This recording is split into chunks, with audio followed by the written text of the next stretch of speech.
Welcome to meeting number 81 of the House of Commons Standing Committee on Canadian Heritage. I would like to acknowledge that this meeting is taking place on unceded traditional territory of the Algonquin and Anishinaabe people. Format pursuant to the House Order of Thursday, June the 23rd, 2022. And just a bit of housekeeping, while public health authorities and the Board of Internal Economy no longer require mask wearing indoors or on the precinct, masks and respirators are still excellent tools to protect against the spread of COVID and other respiratory diseases. So it is recommended.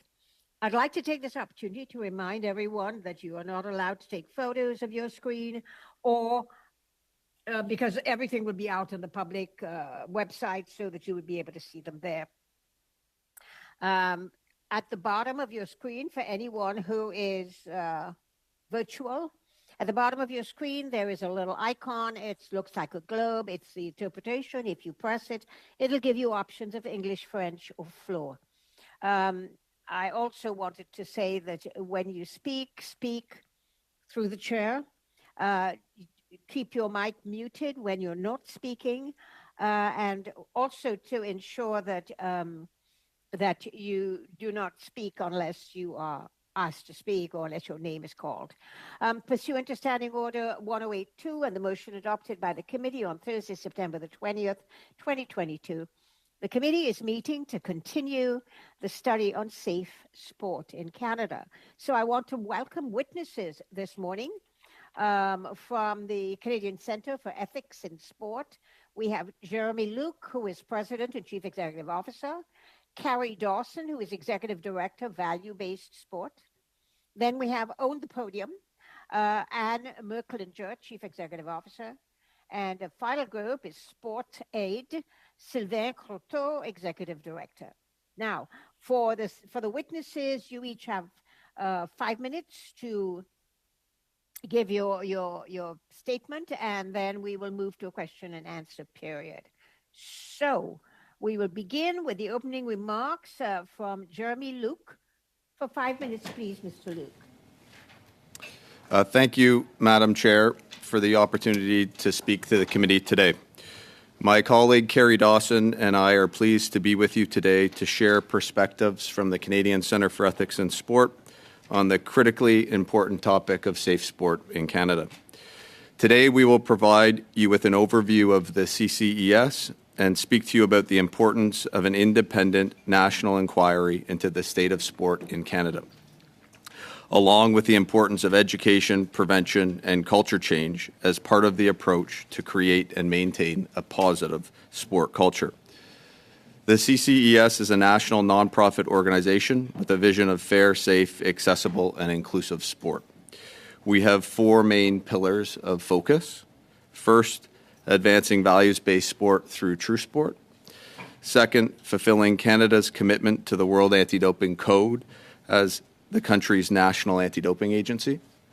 Third, addressing the emerging threat of competition manipulation associated with gambling in sport. And fourth, offering ethical sport leadership through the development of tools and resources. The CCES has worked collaboratively with athletes and sport leaders, as well as experts in sexualized violence, in an effort to address issues related to safe sport. An example of this is the work the CCES did in collaboration with sport leaders, athletes, and independent academic experts to develop the first version of the UCCMS.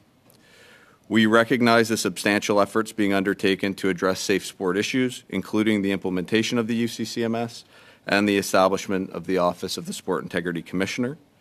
We also recognize the positive steps towards a safe and accountable sports system, including governance, accountability, education, and a sanctions registry announced by the Minister last Thursday. We also recognize the enormous courage and effort of a multitude of former and current athletes to shine a bright light on abuse and maltreatment in sport. But more needs to be done. On July 25th of last year, the CCES Board of Directors wrote an open letter to the Prime Minister calling for an independent national inquiry into the state of sport in Canada. We continue to believe an independent national inquiry is needed to examine the culture of sport and to produce recommendations on how to eliminate maltreatment in sport at all levels. The Commission of Inquiry into the Use of Performance-Enhancing Drugs in Canadian Sport, known as the Dublin Inquiry, led to the creation of the CCES in the early 1990s. This was a time when countries around the world, along with sport organizations, were grappling with drug use in sport and how to manage this public health issue. The Dublin Inquiry enabled Canada to emerge from this era with clear recommendations that led to culture change in sport and established Canada as a global leader in protecting athletes' health from performance-enhancing drug use. The same approach should be taken for safe sport. We also believe there needs to be the same focus on education and prevention to drive positive culture change as there is on compliance, regulation, and reporting. Our experience with anti-doping has demonstrated the importance of both detection and deterrence, as well as the impact of values-based education, which we call true sport, to change culture and behavior. For safe sport, we need to prioritize a centralized and standardized approach to education, underpinned by a common set of values and principles to ensure we eliminate the behaviors we don't want and we model the behaviors we do want. Often this area of work is overlooked and under-resourced, and for real change to occur, it must be prioritized. Thank you again for the opportunity to provide an overview of the CCS and to share with you both the importance of an independent national inquiry and a prioritized focus on education, prevention, and culture change. The Canadian Centre for Ethics in Sport stands ready to assist in any way possible. Thank you, Madam Chair.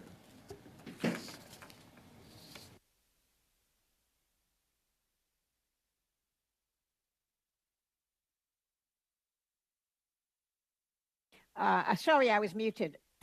Now we go to own the podium, and Merklinger, Chief Executive Officer.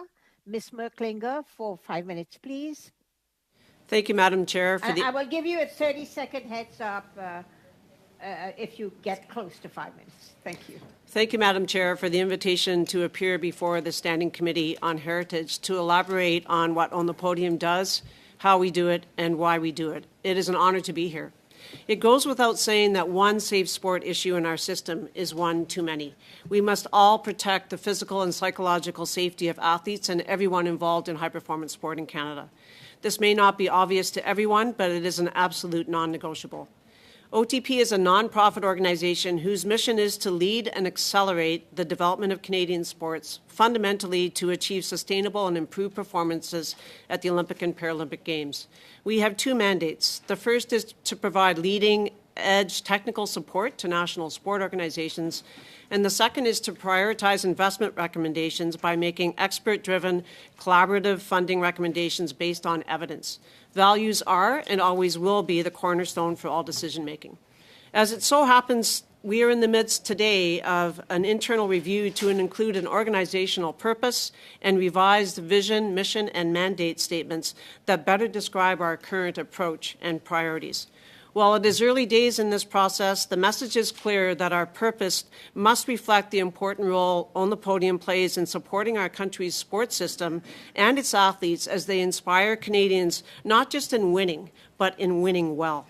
OTP provides technical advice to all Olympic and Paralympic sport organizations.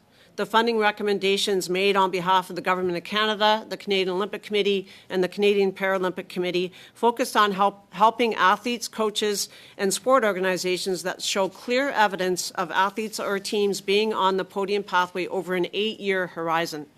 OTP does not financially reward sports for a medal performance. We believe that high-performance athletes should be afforded the resources and opportunity to pursue their athletic objectives safely and without regret. Our goal is to help all athletes get to the start line and know that they have done everything possible to achieve their goals in an environment that promotes and protects their psychological and physical health and safety. OTP knows that participant wellness, both physical and psychological, is a key prerequisite to everyone achieving their goals. We recently introduced a requirement that all NSOs must have a wellness plan for all participants in the high performance program. We've also initiated culture assessments and provided resources to support building positive cultures in the high performance space.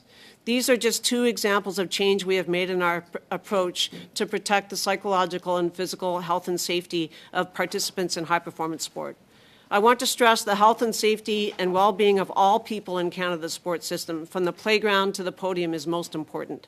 This is not a win-at-all-costs approach. OTP believes it is important for Canada to do well on sport's global stage. Every Olympic and Paralympic Games inspires Canadians to be better versions of themselves, be it at school, at business, at home, or in the community. Sport is about developing great people. Every Games introduces us to a whole new generation of role models for Canada. Every athlete achieving their personal goals through a healthy and enjoyable journey is a champion for developing a healthier population, more active communities, and a prouder, stronger, and united Canada. Sport has an important role in nation building in our country. While we must always pursue higher goals, our sports system has to be better at identifying its gaps, continuing to work together, supporting one another, and talking about what it does well and where we can be better. The system needs to demonstrate to Canadians the benefits of sport, because sport, when done right, is an incredible force of good. It can make our communities better, it builds new generations of leaders, it's good for the physical and mental health of everyone involved, and so much more. Significant work remains ahead of us, but change is happening. Creating a healthier, safer, more inclusive place for all is and must always be our top priority. This is not a choice. We must never settle for good enough in this area. We must always put people first, regularly hold ourselves accountable, and drive further down this path every day to ensure all Canadians can enjoy the benefits of sport. Thank you, Madam Chair. Thank you very much. Thank you very much, Ms. Merklinger. And I go to Sport Aid. Sylvain Croteau, please, you have 5 minutes. Thank you, Madam Chair, and thank you for inviting us here today to share our vision that might... Sport Ed has been active in Quebec since 2018, providing leadership in promoting safe and healthy sports environment for Quebec athletes and other sports stakeholders at both the elite and recreational levels. On the one hand, we offer listening, accompaniment, and orientation services to all victims or witnesses of physical, sexual, or psychological violence. We also advise organization in the sports, school, municipal, and recreational sectors related to the sports community. We ensure the development, optimization, and implementation of educational and awareness-raising tools and activities. 2 weeks ago, as we were preparing for this committee, we wanted to speak to our 5 years of experience in safe and healthy sport, the sacrifice of the well-being of our athletes due to the obsessive blindness to results, and the supporting role that money plays. The result is the inaction of the players in the field, and sometimes even the protection of these aggressors. In short, the trivialization of these cases seems even more alarming than ever and, frankly, quite dispiriting. We've decided to refocus our speech based on the recent speech by the Minister Saint-Onge, which allowed us to see that we're not the only ones concerned about this issue. The Minister's desire to reform our sports system, to establish a code of governance, to implement a sanctions registry, and advance in prevention to bring about a culture change is consistent with Sport Ed's approach. Today, we'll focus on a few recommendations to ensure real change in Canadian sport. We're aware of the magnitude of this change, and we call on pragmatism and a collective mobilization. We're encouraged to see that other nations have already achieved this feat before us, both in sport and in schools. Norway is one of the winners, confirming that we can have the love of sport and results. Their 1988 reform focused on development and fun not only allowed them to change their culture, but to be the most successful nation in the history of the Olympic Winter Games. In terms of violence prevention, the issue of interest today, Finland has mobilized 90% of its schools to reduce violence by over 50%. Inspired by this, Spotted is now proposing its approach, which is global, positive, sustainable, and responsible. Global because this societal change requires the collective commitment of all. To achieve results, a structure must be implemented that allows to implement change at all levels, from the oldest to the youngest, from the elite to the Timbits. While some of the measures put in place at the national level are very relevant, they're difficult to articulate with provincial and local authorities without addressing private sport. Positive now because proven approaches focus on changing beliefs, attitudes, and behaviors. Approaches based on repression and surveillance, as suggested last Thursday, have great limitations. Spotted is working with different partners, the Baseball Academy of Canada, the National Sports Institute, the Montreal Canadiens. It's an approach seeking to develop life skills. Sustainable, because our actions must be anchored in daily life and last over time. This implies investing in resources. Let's face it, our organizations don't currently have the resources to drive such an approach. It's fine to invest in concrete, but now we have to invest in the people who run the facilities. Let's remember that each dollar invested in life skills development approach, for each dollar, $11 are returned. Accountable. This focus on results is problematic. While last week's governance announcement is a step forward, let's make accountability one of the most important links in the chain for the Canadian sports system. Let's make sure that the well-being of athletes be valued at least as well as their performance. Unfortunately, the lack of evaluation of measures leads to our system where they're just checking off boxes. To give wings to this collective project, we appeal to the collective effort, the real will, as well as the concrete and perennial actions. We recommend to form a committee representative of the various stakeholders in the Canadian sports system, implement a structure that ensures an efficient and bidirectional articulation, focusing on life skills development as the core of prevention efforts, increase and optimize funding by making it more fair for all, evaluate scientifically the impact of this culture change. Ladies and gentlemen, we have begun. The game is far from over. So here's the question. What legacy do we want to leave? Thank you. Thank you very much. And now we're going to go to the question and answer component. The first round is 6 minutes. The 6 minutes includes the question and the answer. And so we will begin with the Conservatives for 6 minutes. Kevin Waugh. Kevin, 6 minutes. Thank you, Madam Chair, and welcome, everyone. It's nice to see everyone in person for a change. Mr. Luke, thank you for your comments and reliance on government funding, OTP. As you know, I'm just looking, $7 million you got from the federal government in 2022. So how can that, when you were being funded by the government of Canada, how can you be that independent? Thanks very much for your question, Madam Chair. There are ways to maintain independence, I would suggest, that goes beyond only looking at funding. There are other measures, such as the governance of an organization, and the Canadian Centre for Ethics in Sport was established as an independent organization. It was a recommendation from Dubbin and the inquiry. Our board are made up of 12 individuals who are independent from both sport and government, and it's expert-based and non-representative. We are also subject to audits by a global regulator, the World Anti-Doping Agency, to ensure that the work that we're doing is independent from government. And lastly, operational independence from an anti-doping perspective is a requirement within the World Anti-Doping Code. So I'd offer those as some suggestions on how to maintain independence while at the same time receiving government funds. Thank you for your question. I think the Dubbin inquiry certainly was timely for the drug abuse and PEDs that we've seen athletes in that era come through, not only this country but others. I'm just going to pose a question to you because my private member's bill, single event sports, has had a major influence not only in this country and the world. In the last week, we've seen the baseball coach of Alabama fired.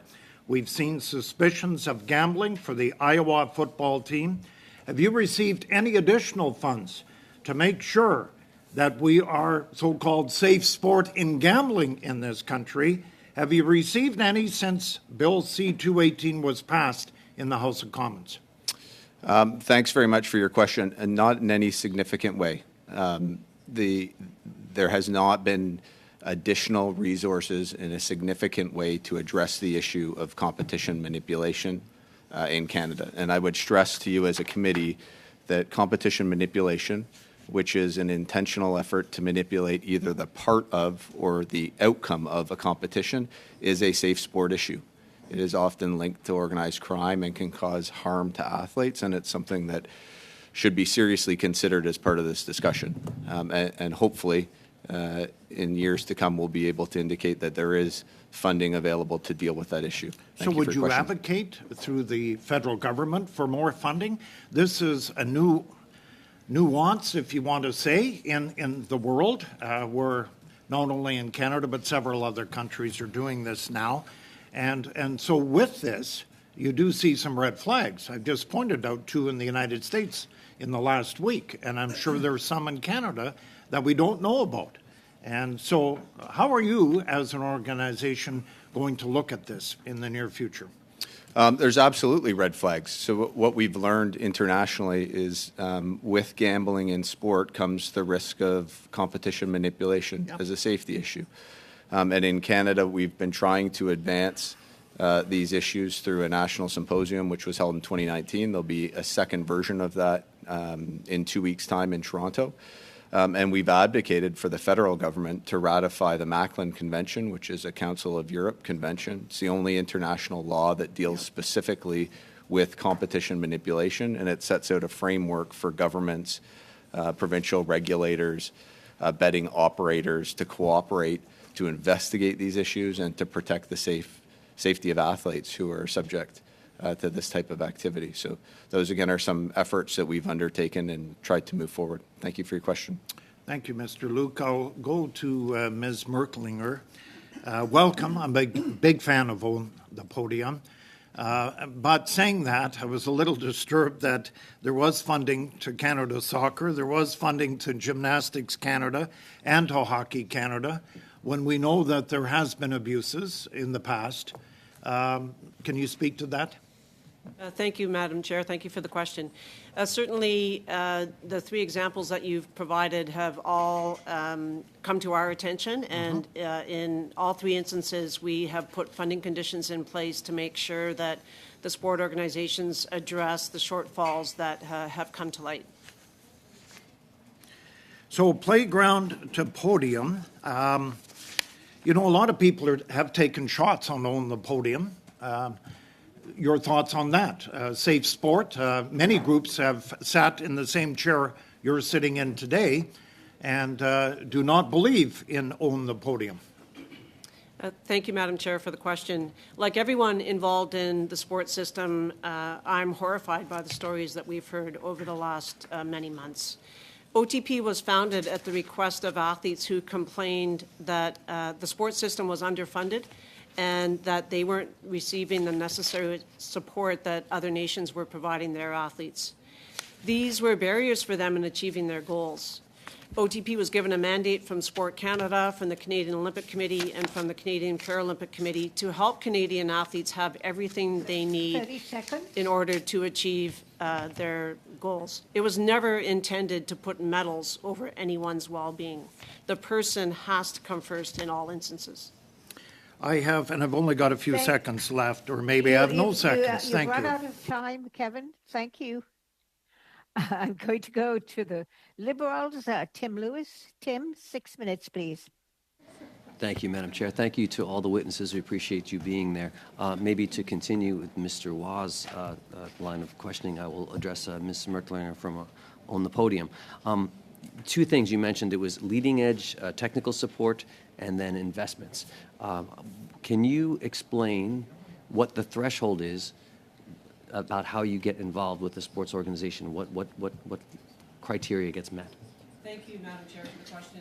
So we are essentially a technical agency. We have a team of what we call sport technical experts who provide guidance to all Olympic and Paralympic sports on a number of different elements, including the quality of their coaching, their daily training environment, the competition environment, sport medicine, sports science support, safe sport, wellness, so a number of very specific technical factors that our team works with the sport organization to identify the gaps and identify areas where they can improve.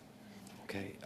Mr. Luke had said in his opening statement that we need to support the behaviors that we do want. So, and that can be a bit subjective. So how do you handle subjective criteria like supporting behaviors that we want? How do you, is it just technical or is there Thank you for the question. So there are a number of different approaches that we've introduced over the last few years. We are doing culture assessments and providing sport organizations with areas where they can improve their high-performance culture. We are requiring every sport now to have a fulsome wellness plan to make sure that the health and wellness and psychological safety of every athlete in the program is protected. We also, work with them to share best practices, so from one sport to another sport. So we're really in the trenches with the sport organizations, being able to witness firsthand where there are opportunities for improvement. And Ms. Merklinger, I'm not sure how recent this is, but are you starting to see data? Are you starting to see any positive outcomes? Or if not, when are you expecting to see that? Well, we've already seen, thank you for the question, Madam Chair. We've already seen the introduction of a mandatory wellness framework has been a game changer. We are now able to ensure that there's adequate financial supports to the national sport organizations to focus on this area. We assess the sports in a very fulsome manner at least twice annually, in addition to being in the daily training environment on a very regular basis. Perfect. And, we hear it time and again, we want to nurture and protect our children. We want to give them that opportunity to grow and succeed, like you mentioned in your opening statement. But at the same time, there's a culture of creating athletes and pushing them to be elite, and it starts at a young age. So can this model, can it be done in a balanced way? How can we strike that balance? You mentioned in your words, not just winning, but winning well. Certainly, we're redefining excellence as we speak. What does excellent mean to Canadians in the high-performance sport context? Behaviors that were acceptable 15, 10, 5 years ago are no longer acceptable. We've also introduced a new initiative that focused on the professional development and leadership development of national coaches so that they are able to coach more effectively in today's high-performance sport landscape. Okay, thank you. Maybe I'd turn to Ms. Dawson or Mr. Luke from the Canadian Centre for Ethics in Sport. Knowing that sports are multi-jurisdictional, what's the best way that we can set up a pan-Canadian approach that can also work with provinces and territories to handle abuse in a coordinated manner? Sure. Thank you, Madam Chair, for your question. One of the approaches that we've been working on in Canada relates to values-based sport, and it relates to trying to instill values within sport at all levels and in all jurisdictions. And maybe I can turn it over to my colleague, Carrie Dawson, to walk you through that, Madam Chair.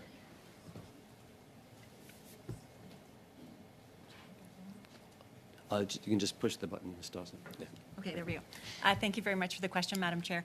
At CCS, we use an approach called True Sport. I believe the committee's heard of it before. It's our approach to values-based sport. So it's an approach that is underpinned by a set of common values and principles that have been chosen by Canadians dating back to the early 2000s. We did some public opinion research. We found out that 80% of Canadians thought that sport was this wonderful, valuable public asset that could do all kinds of great things for our kids and communities, but less than 20% of Canadians thought that sport was living up to that potential. So we set out, talked to Canadians across the country. They chose the values of fairness, excellence, inclusion, and fun as the 4 values to underpin. So we developed a program called True Sport. There's a variety of tools and resources. We take that out, everything from communities to provinces and territories to national sport organizations. It's applicable to all sports at all levels. And in 2018, we had the opportunity to do another tour in partnership with the Public Policy Forum called the Values Proposition Symposium, and we recanvassed Canadians around the shared set of values and principles and if they were still relevant, and found that they were. So we're seeing that is a good way to have system alignment, is to have this shared set of values and principles that underpin the sport experience so that you can model the behaviors and expectations of everyone who has a part in the sport system. Thank you. That was 30 seconds left, Tim. Such a thorough answer. You answered the next 3 questions I had, so that's fantastic. Maybe I could go to Mr. Cruteau. In the last time, you mentioned that money, the role money plays. How important is financial transparency with sports organizations? l'importance de la transparence financière. The importance of financial transparency. I think that the decisions that were announced last week will impose more accountability. I think it's really something that has to be done. These are very good decisions. As for governance, our understanding is that there was already a governance code, so this isn't really something new. That it be given more importance? Well, you were very pleased about that because it's crucial. People who are in these positions have to make sure that they understand that the decisions made or not made have consequences in the sports community. Thank you, Mr. Croteau. Thank you, Tim. Now I go to the Bloc québécois. Monsieur Lemire, Sébastien, 6 minutes, please. Thank you, Madam Chair. Madam Chair, I have to tell you that I'm quite moved today to see all the progress that's been made since I tabled a motion 1 year ago to have Hockey Canada appear, and I'd like to thank all my colleagues and witnesses. I feel that we want to make changes. There's a lot of hope, but there is a road and a journey to take. One of these is through a public inquiry, an independent public inquiry. You mentioned this at the Canadian Centre for Ethics in Sport, and I'd like to hear you speak on the way that this investigation or this inquiry could go ahead, and what could this change to make sure that recommendations will be truly made. Thank you very much for your question, Madam Chair. A national independent public inquiry can lead to real system-wide change within the sport community. Our hope for that inquiry would be to identify the root causes that are leading at a system-wide level to the maltreatment we're seeing in sport, to produce a series of recommendations like we saw in the Dublin inquiry that are system-wide, that deal with alignment issues, that deal with jurisdictional issues, that deal with the expertise in treatment. And thirdly, also address the need for resources to be able to implement those recommendations in a meaningful way. So that would be the hope, Madam Chair. Quel est le danger à ce stade? What is the danger of not holding this national independent public inquiry? Why is this urgent at this time? Thank you for your question, Madam Chair. I think the danger of not holding an independent public inquiry is that the initiatives that we're implementing today, even the ones that were addressed by the Minister last Thursday, are not informed by a thorough investigation that identifies system-wide issues, and that they're ad hoc in measure, and that ultimately might lead to us being back here in 3 or 4 or 5 years continuing to deal with this issue. Whereas an independent public inquiry can really identify the root cause situation that's leading to these issues and set us up for success in the long term. Effectivement, j'en profite pour souligner. Yes, and I'd like to highlight that many athletes and groups of athletes have been asking for this on social media. Mr. Croteau from Sport Ed, thank you for your leadership. You've been engaged in this issue for a long time. First of all, on the National Independent Public Inquiry, I'd like to look at the Quebec situation. How do you reconcile this in an independent inquiry? Because, of course, this can create friction. How can we make sure that we will have a solid base so that it will have an impact on all the structures of sports, as you say, from the Timbits to the podium? Thank you for the question. I think that the first element that we have to concentrate on is openness and the true will to collaborate. And regardless of the team, or we're all there to have a positive sports experience. It's not a territorial or a political issue. Nothing would justify us not working together on this. We're talking about thousands of youth, and many are leaving. And tomorrow we'll have a bigger issue because we need those youth that are there today to continue to be involved in our sports communities. So I'm calling for openness and true collaboration. This is the most important thing. In the context of this study, what irritants, what frictions might exist between the provinces and the federal government? What recommendations could you make to make sure that we can go ahead? The first thing that comes to mind is one of the announcements from last week made by our minister. And we congratulate her for announcing the arrival of a register. At Sport Aid, we've been asking for years, we've been saying that we need a register of people who have unacceptable behavior. In Quebec, we're being told it's impossible. So when I hear announcements such as last week's, well, it raises our hope. We have an example now. This is a first challenge. In Quebec, we're told it's impossible. I don't think it is. I don't think it's impossible at all. If I look at France, in France, I learned 3 or 4 weeks ago, they have this type of registry, and they work together. They decided to do it, and it didn't take decades either. It took a few years to implement this, but once again, there was a will to collaborate, and they did work together, and this is what I'm referring to. Sport Ed is an innovative model. They make a difference in Quebec. This model is not found in all of the provinces. What advice would you give to other provinces? Can the Sport Ed model be exported to other provinces? Well, at Sport Ed, ever since we were created, we've told this to different national federations. A lot of people have called upon us. If we can be a model or a carbon copy in order to speed up the process. What we did in 5 years is huge. We made a lot of progress, and I'm not tooting my own horn, but people tell us that we've done a lot of positive things. So if we can speed up the process for other partners, Sport New Brunswick called on us recently. We do want to work together. One last question quickly, the importance of protecting victims who indicate that they have suffered abuse. How can you help them? 2 things. As we do, we can make sure that confidentiality is respected. We have to remind them constantly that there's no shame in asking for help. And we have to remind them regularly that help exists and that they should call upon us for help. Thank you. Monsieur Lemieux, and I'm going to the New Democratic Party, Peter Julian. Peter, 6 minutes, please. Merci beaucoup, Madame la Présidente. Merci à nos témoins. Thank you, and thank you to our witnesses. We really appreciate your presence here today and your testimony. We are in the middle of a crisis. We have been for a year, as my colleague Mr. Lemire noted. Over the past year, we've seen so many revelations, and the public is losing confidence and trust in the national sports system, and not only with regards to sexual misconduct, but also this issue of transparency on a financial level. So each of you mentioned that you were for a public inquiry. That's very important, and I think that it's a recommendation that some people around the table will support when we produce our report. I think it's essential.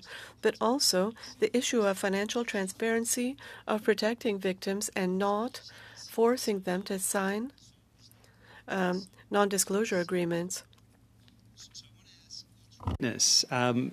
These questions around financial transparency that we have seen notably with Hockey Canada and Canada Soccer that have stunned, I think, Canadians from coast to coast to coast. The fact that many sports organizations continue to use non-disclosure agreements to muzzle victims from speaking out if they choose to. An NDA should not be constructed in such a way that a victim is unable to speak out if they choose to, because we benefit in this climate of crisis that we have with national sports organizations from victims telling us their story if they choose to. And so my question to all 3 organizations is the following. What should the federal government be doing to ensure financial transparency so that we cannot have, as we've seen from testimony here at the committee, secret funds or funds that are hidden and not available either to members of the organization or to the public, or agreements that are signed where it is not clear that there's been transparency, even though ultimately it has cost the organization a lot. And secondly, should the federal government be insisting that victims should be free to speak out if they choose to, and not and ensure that any national sports organization does not impose an NDA on victims that does not allow them to speak out if they so choose. So I'll ask all three organizations those two questions. Thank you very much for your question, Madam Chair. I think from our perspective at the CCS, this is really leads to the need for an independent public inquiry that is expert-driven on the issues of maltreatment and abuse on the sport system as a whole and how it functions, to be able to identify the types of issues that you're speaking to, and to be able to produce a series of recommendations that we can then hold the sport system accountable to implement, so that we don't see the issues that you're speaking to. In the shorter term, the announcement by the Minister of last week, I think, was positive around the mandatory requirement to follow the Sport Governance Code, and her announcement on NDAs and Athletes Can Athlete Agreement as well. So I would offer those two thoughts in response to your question. Thank you. Perhaps, Madam Chair, I'll go next, if I may. You know, we as leaders all bear responsibility for what has happened, and we all bear responsibility to make sure it doesn't happen again. We would certainly support an inquiry, but suggest it be an inquiry into the entire sports system, not one that's limited to safe sport.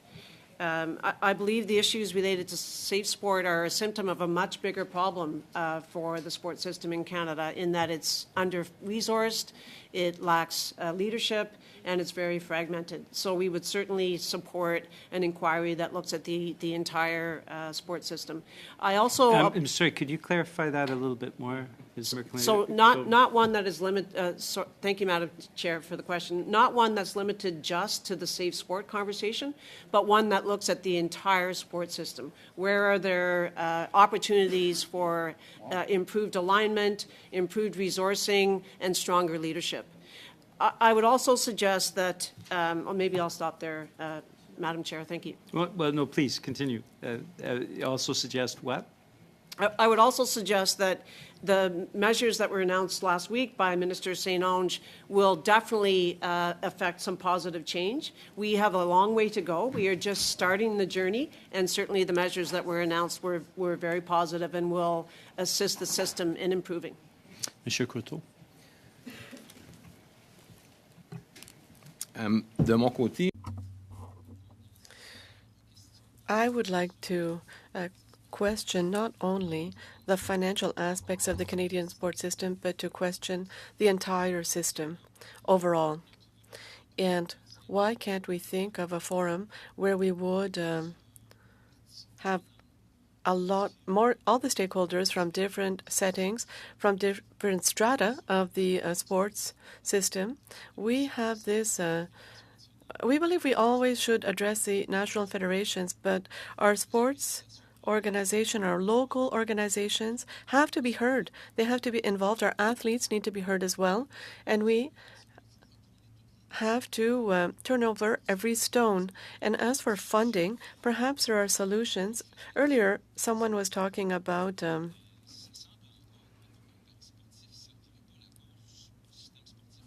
the Paris Sportif. Why wouldn't we have a national lottery that would allow us to fund, in part, our Canadian sports system? Why can't we have that? As for NDAs that were imposed up until now to our young athletes, at Sported, when we discovered that this existed, we were outraged because our youth, regardless, youth, less, young, when you're a victim, it's already difficult to ask for help, and then to be muzzled by NDAs. I mean, if you've spent 2 seconds in the shoes of a victim, you will know what that is. I was not a victim, but can easily imagine. I can easily imagine how horrific this is. Thank you. Thanks very much.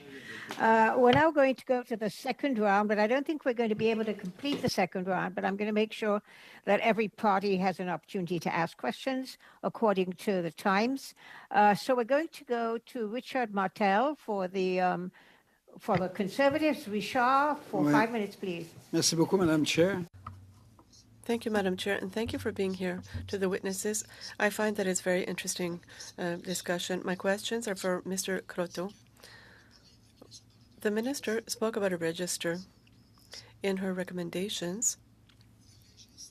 So how do you think that this register can be implemented? We're talking about unacceptable behavior. What will be an unacceptable behavior, an adequate behavior? How many offenses, the complaints, when they are receivable? Will the coach be on a register? I mean, is it hugely complicated to create this register? It's a very sensitive issue. Well, the ideal solution would want us to have a register where the Mr. Croteau and Martin, who have committed unacceptable acts in the practice of sport, that you would know who they are, where they are, and there would be a traceability of these people and their journey through the sport system. Legally, we're told in Quebec that it's difficult. It's possible that it's difficult, but on the flip side, why not be creative and create a register of individuals who have positive practices where you could, each year, people could make a voluntary statement. And in the past year, I was a coach in such a place, and you can call these references, and they can speak to that. Here are the trainings that I followed. And this could be also mandatory, with the result that at some point in time, if an organization that receives a Mr. Croteau who wants to be a candidate, you can see. Yes. So this brings me to speak about training for coaches, because the coaches themselves today, with everything that we know, they're going to have to be aware of where they can go, how far they can go, what they can do, and so oftentimes the entire setting has to be accountable, because oftentimes the coach is being pushed by other people in the organization. So I believe training and follow-up will be important. How are you going to proceed with this? Well, as for training, you dealt with a very interesting issue here, and that is all of the components in a sports ecosystem. It's not just the coaches that need to be looked at for training. Our youth, they need to be able to recognize what's acceptable or not. We have to educate them. The administrators of our sports organizations have to realize that they're accountable for the decisions that they make. They need to be spoken to.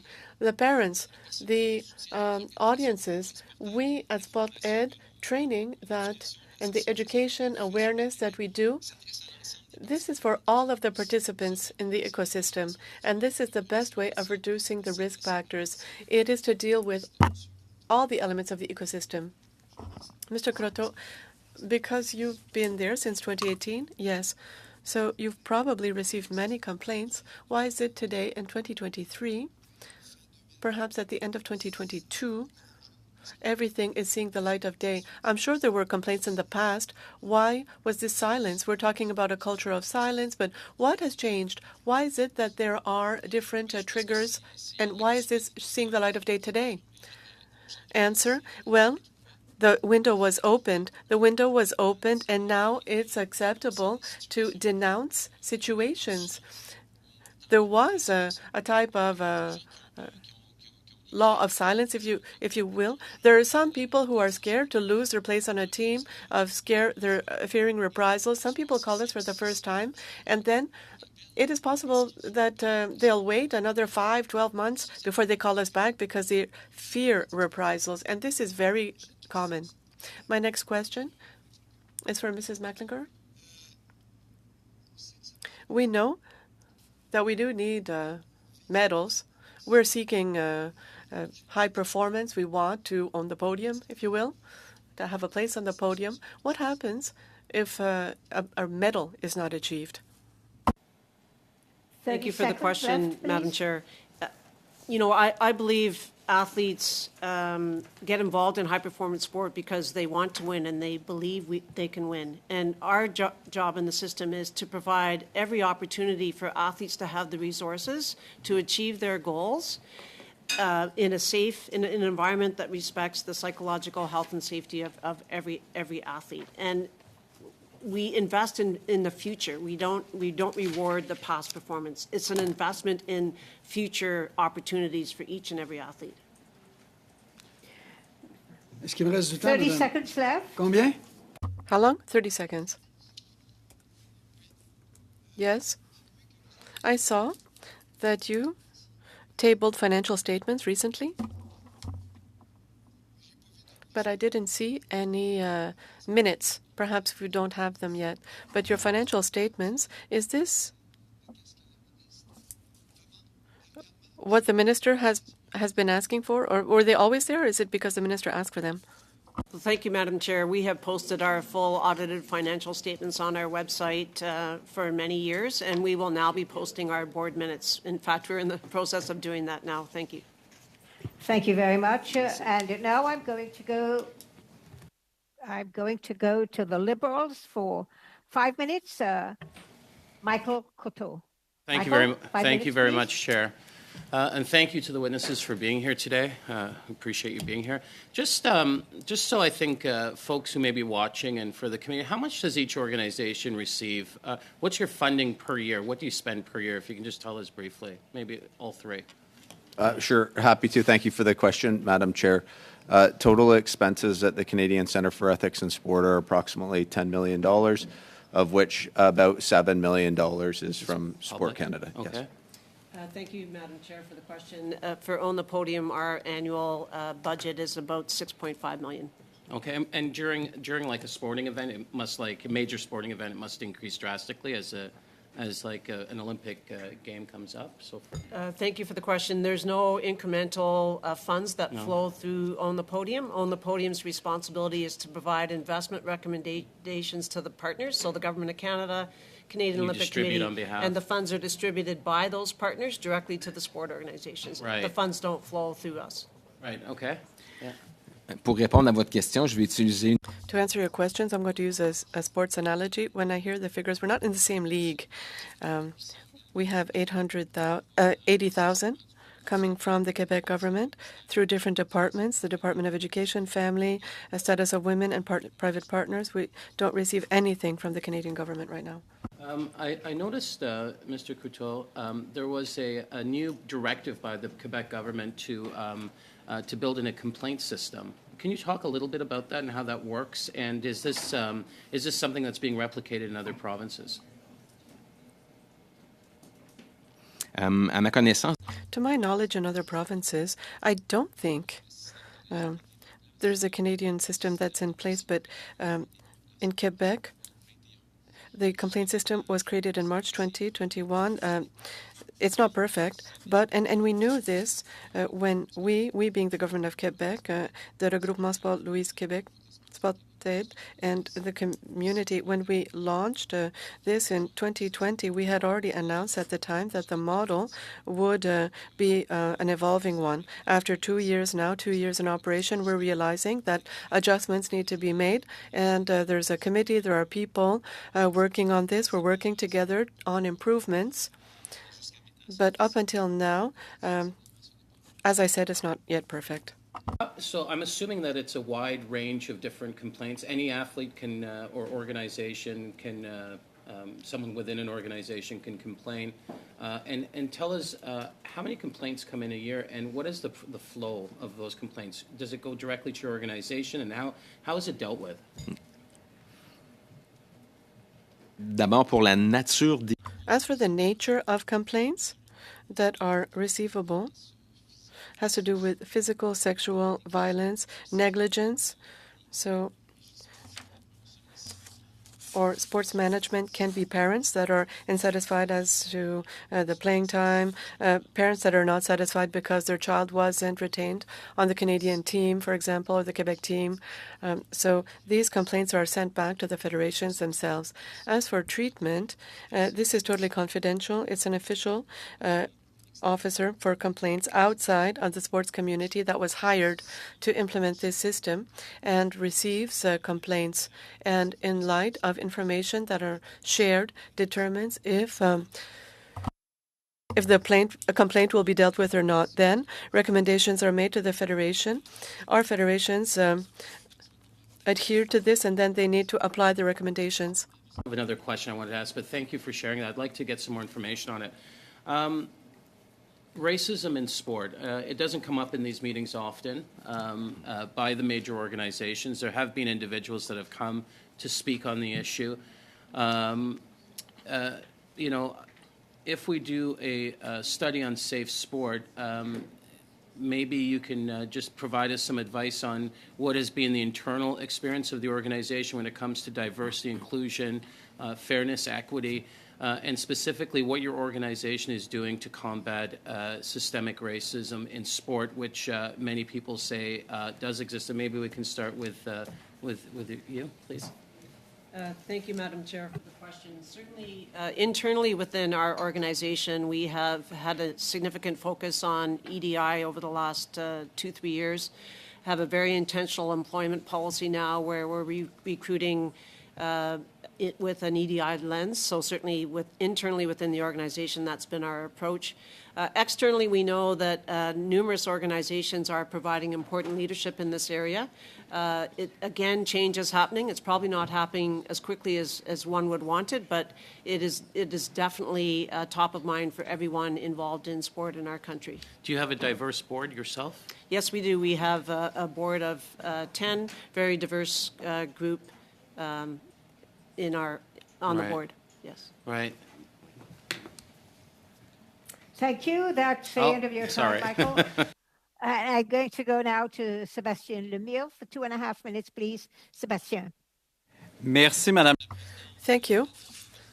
Mrs. Merklinger, thank you. In one of the testimonies that we heard, I was surprised to hear a testimony from athletes that said how the On the Podium program contributed in increasing pressure on athletes, and so that funding of $5 million for the Federation for Coaches was based on Olympic sports performance, and the difference between 4th and 3rd place has huge major impacts for the future of a sport. Is this necessary to have all this pressure on the athletes? You opened the door to a reform of your mission, of a reflection, but do you recognize that this has an extra impact that can have an impact on the psychological health of athletes? Thank you, Madam Chair, for the question. Yes, certainly, as I mentioned, we are an organization that works with sport organizations that have over an 8-year horizon of athletes on the pathway. So it is very much a future-oriented assessment from our perspective. I believe our responsibility is to help all of those athletes and teams on the pathway prepare to achieve their own personal performance objectives. They're their goals. They want to excel. And we need to do that in a way that their physical and psychological safety is protected at all times. We have consulted extensively with athlete groups. They embrace the notion of us redefining excellence and making sure that winning well is part of the conversation. Est-ce que les athlètes sont encadrés? Are athletes advised with consultants on high performance or advisors? Are they advised on problematic issues or violations of ethics? And what have you done in this regard?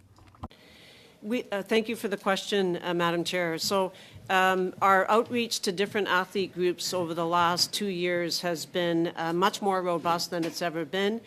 We've just reformed our governance model to have 2 athlete directors who are full and equal voting members on the board. We have an athlete advisory council that we've created so that we can have listen to and reach out to a more robust athlete voice so that we are consulting on a much more robust basis going forward. Within each of the... Oh, sorry, Madam Thank Chair. you. I think the time is up, and I'm going to have to move on to Mr. Julian. Peter, 2.5 minutes, please. Thank you, Madam Chair. Mr. Luke, I'd like to come back to you. You mentioned education, training of coaches. I've been a coach in 2 sports, and I know that there haven't been a lot of resources available. It really depends on the organization. Obviously, this is something that could make a difference. Do you believe that Canada should be ensuring that there are more resources available for coaches at all levels, both in terms of the expertise for the sport, but also to ensure that there is a zero tolerance put into place for any possibility of sexual abuse or sexual violence.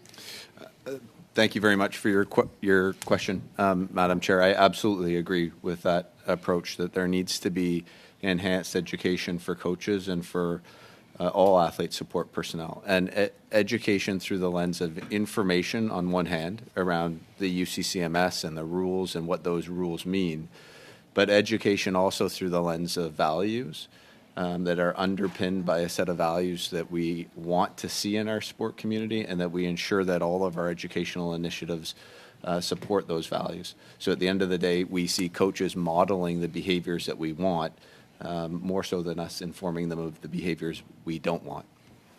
Thank you. Monsieur Croteau, ça m'étonne, qu'est-ce que vous êtes capable de faire avec... I'm surprised, Mr. Croteau, what you've been able to do with such little funding. When we compare the budgets that you have, it's quite impressive. You mentioned several other countries, Norway, Finland, France.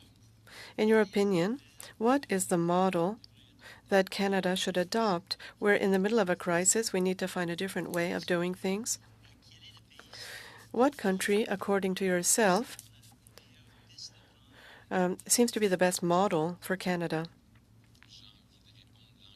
I want to say England, actually. In the UK, they have wonderful measures that have been in existence, but honestly, we are being observed by foreign countries here. It's not perfect. A lot of things remain to be done, but in Quebec and in Canada, a lot of things are the envy of other countries. There are very few places where there are as many measures deployed to try to protect our young athletes. This being said, we can't stop there. We have to remain world leaders. We have to be at the top of the line. And to do this, well, there's no way to think small. You have to be bold. You've spoken about our funding. Well, we have to be creative. We can't be afraid of being bold and of doing things differently and looking elsewhere. Thank you. The session is up, and I wanted to thank our witnesses for coming and being very excellent and on time and giving us all the information that they're asked for quite openly and clearly. So now I'm going to suspend the meeting because, as you know, we have an in-camera meeting, and then everyone is going to, I hope you all have the in-camera coordinates, and we can just suspend for a few minutes while we go into camera. Thank you. Merci à l'équipe de traitement.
you.